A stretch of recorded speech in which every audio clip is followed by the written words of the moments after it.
Hello everybody, my name is Anjasta Balakrishnan, I'm a legal intern of Lexnet Company. Today we'll talk about public interest litigation under the Indian Constitution. So, what is public interest litigation? Public interest litigation is not defined under any particular statute, but to put it in simple terms, it basically is a form of litigation that safeguards or enforces public interest. The name itself suggests public interest litigation that safeguards public interest. The court has interpreted and defined public interest in many different cases. One such case is known as the Janata Dal versus Chowdhury, where the court mentioned that it's a legal action stated in front of the court for the enforcement of public or general interest. We must understand that public interest litigation is considered to be one of the most effective as well as commonly used judicial tool because of its many advantages such as speedy results, nominal court fees, relaxed procedural rules, and the wide variety of investigation techniques provided under it. However, not everyone can file a PIL. I mean, every person can file a PIL for themselves or on behalf of a marginalized community. However, the PIL must be filed in good faith and with an intention to provide or to with an intention in order to provide justice to the group. If you're doing it on behalf of somebody, you have to have interest and an intention to provide justice to the particular group.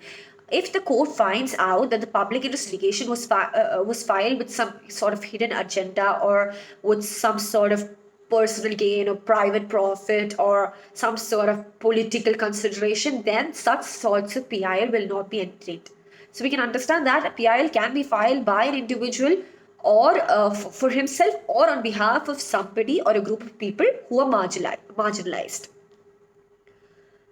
It must be understood that the concept of locus standi was relaxed in cases of public interest litigation because this court wanted to be able to provide justice to those group of people who cannot approach the court because of their circumstances, such as they might be poor, illiterate, deprived, or some sort of reason as to why they cannot approach the court. The court wanted to provide and ensure that justice is provided to them. So when PIL is filed on behalf of them, it should be received in front of the court. Thus, locus standi was relaxed. Where can PIL be filed? According to Article 32 of the Indian Constitution, a PIL can be filed in front of the Honorable Supreme Court, and according to Article 226, a PIL can be filed in front of the High Court. We must understand that a letter addressed to the Chief Justice or a postcard can be considered sufficient enough as a PIL. So there have been certain principles in respect to PIL, certain laws governing PIL. One such thing is, as we mentioned ago, the relaxation of locus standi. The PIL can be filed by any person for the welfare of others who are disadvantaged and thus unable to approach the court. The general rule of locus standi was hence relaxed in order to protect and safeguard the interests of people. Then again, as we mentioned before, relaxed procedural rules. The procedural rules have been relaxed so that even a simple sort of telegram or postcard or letter to the Honorable Court or to the Chief Justice of India can be considered as a PIL, can be filed as a PIL if the court considers that there has been a violation of right or some sort of violation of public interest. Interventions of courts. The court must intervene when injustice is done to many, and hence PIL is formed because the court can intervene and provide the justice and can ensure that the injustice is brought down.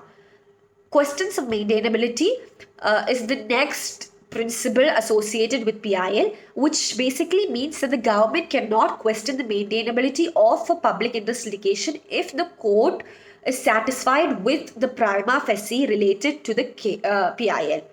The next one is that the principle of res judicata or any principles associated to it would depend upon the circumstances and the facts of the case and the nature of the PIL.